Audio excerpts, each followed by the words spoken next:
Hello, my name is Jonny Bouton. I'm going to introduce the research I've done over the summer with the support of the First Year Research Experience Award.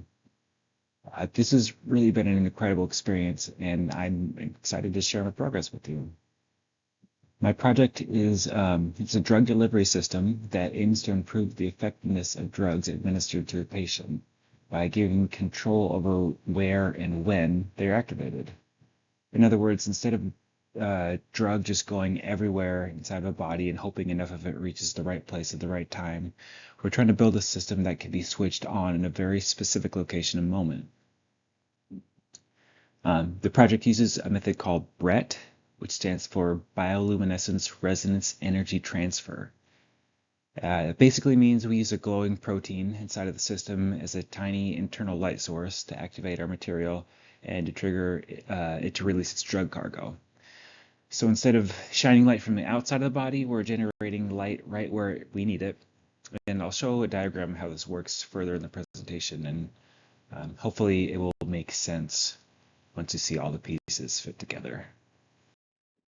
Okay, so conventionally, drugs are administered in a way that lets them flow through the entire body, through tissues and organs, regardless of where the disease or the problem actually is. That approach has a few major drawbacks. It often increases the dose that's needed to be administered. It can increase off-target effects and toxicity, and it limits precision and timing because you can't easily decide exactly when the drug becomes active once it's inside the body. A solution to these issues is to develop a material that gives the user better control over where and when the drugs are released. We call this spatio-temporal control, spatio meaning space, temporal meaning time. Materials that give this type of control are called responsive materials. They respond to some kind of stimulus and then do something. In our case, they respond by releasing a drug cargo into the body. You can think of them as smart materials that stay quiet until they receive the right signal. The types of stimuli that activate responsive materials can be grouped into two broad categories: exogenous stimuli, which are signals coming from outside of the body, and endogenous stimuli, which are signals coming from inside the body. Both categories have advantages and drawbacks. Endogenous triggers are attractive because they can, in theory, respond to the biology of a disease directly. For example, releasing a drug only where a certain enzyme is being overexpressed. However, they generally reduce the amount of control we have over activation because they depend on the patient's internal conditions. Those conditions can vary a lot from person to person and even over time in the same person, which makes precise tuning almost impossible. Exogenous triggers give us more control from the outside, but they come with their own set of challenges. And those challenges depend on the type of stimulus. For example, some stimuli like ultrasound or electromagnetic fields can be powerful, but they suffer from a lack of well-developed chemistries that respond to them, which limits the range of compatible drugs and materials that can be used in. Light is a particularly attractive exogenous trigger. There are many chemistries that respond to light, which means light can be used with the wide variety of different therapeutics. And light is also very flexible because there are many different wavelengths of light, and different wavelengths can be used to activate different materials independently. That opens the door to multiplexing and very fine control.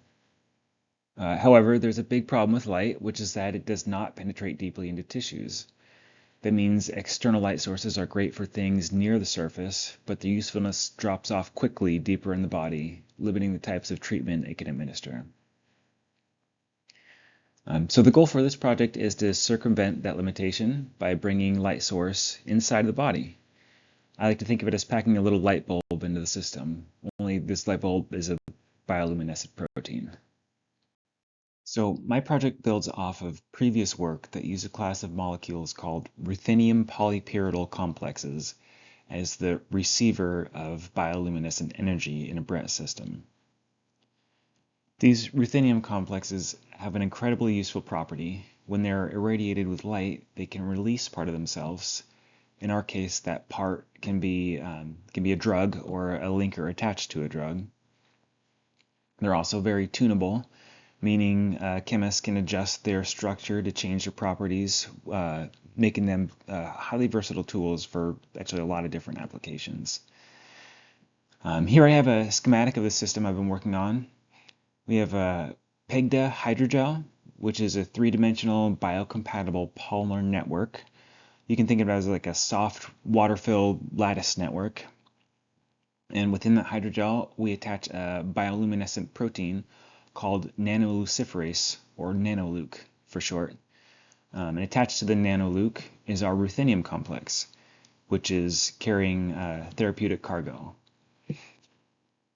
When nanoluc is activated by its substrate, it emits a light, and that light is absorbed by our ruthenium complex, which in turn becomes activated and releases its cargo.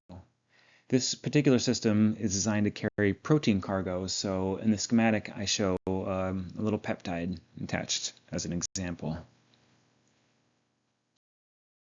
Okay, so this one might be my favorite slide because it shows the specialized design of the ruthenium polypyridyl complex. Each part is intentional and contributes to its utility. The arrangement of the pyridine rings gives the complex the ability to absorb around 460 nanometer light, which matches the strongest emission wavelength of the nanoluc. That spectral overlap is what makes them such a great pair for BRET. Light from the nanoluc is efficiently transferred into the ruthenium complex. The piece labeled as the labile ligand has a structure on one end that allows it to both coordinate to the ruthenium and to be released when it's radiated. And on the other end, there's a structure that can carry our therapeutic proteins on it.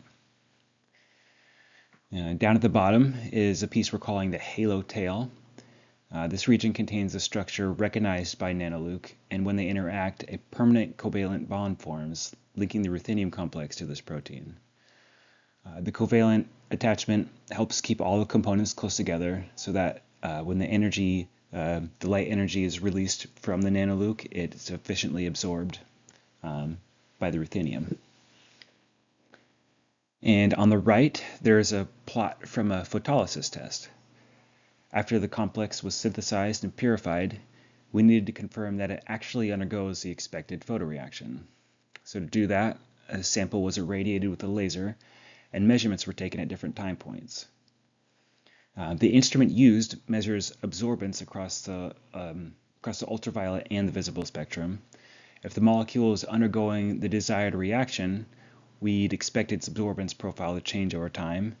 You can see that the maximum peak there is shifting to the right over the course of the test, and this is consistent with the successful photosubstitution reaction.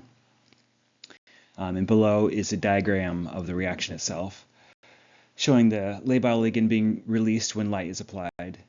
And actually, it's not just being released, it's being swapped with a water molecule, hence the photosubstitution title. This slide shows the general workflow for creating our BRET-activated drug delivery system. First, nanoluc is expressed and purified from cells. Once we have the purified protein, it's chemically modified so that it can be incorporated into our hydrogel network. Then the modified nanoluc is mixed with a hydrogel polymer, PEGDA, along with a photoinitiator, LAP. This mixture is pipetted onto a slide coated with a hydrophobic material, which forces the mixture to form these kind of neat little domes or like little buttons. They kind of remind me of like the cake decoration buttons you can buy on a roll.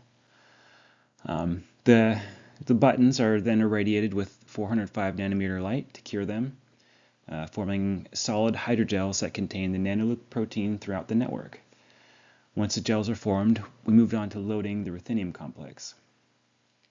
We place the gels in a solution containing a ruthenium complex and set them on a rocker. Hydrogels naturally attract water, and since a ruthenium complex is dissolved in water, it will swell into the gel through the pores in the polymer. Inside the gel, ruthenium complex finds the nanoluc and forms its covalent bond. And at that point, we've assembled all the pieces. We got the hydrogel scaffold, the bioluminescent light source, and our photoresponsive drug carrier. And here's the fun part, some data. In the top left corner is an NMR spectrum of our ruthenium complex. I found the expected peaks in the right positions, which gave me confidence that I'd actually made the molecule I intended to make. The large image on the the right side is an SDS page gel, which shows data from my protein purification. This tells us about the purity and size of our nanoluke protein and whether our purification worked well. The smaller photos show the first round of hydrogels I made. And you can see the yellowish orange color in the gels on the left. That color is an indication that the ruthenium complex successfully swelled into the gel. However, after some rinsing steps, the color disappears, which means that most of the ruthenium did not remain bound inside the gel. It washed out instead of sticking. The red tinted photo is a test of the nanoluke activity inside one of the gels. And I'm cupping my hand tightly around the vial that the gel is in to be able to see a faint glow, and it should be much brighter than this.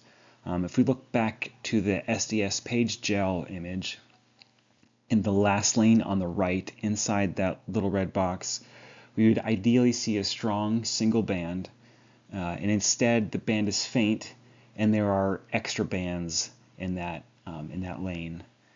This tells us that my purification did not go very well, and the concentration of nanoluke was actually pretty low in the final solution.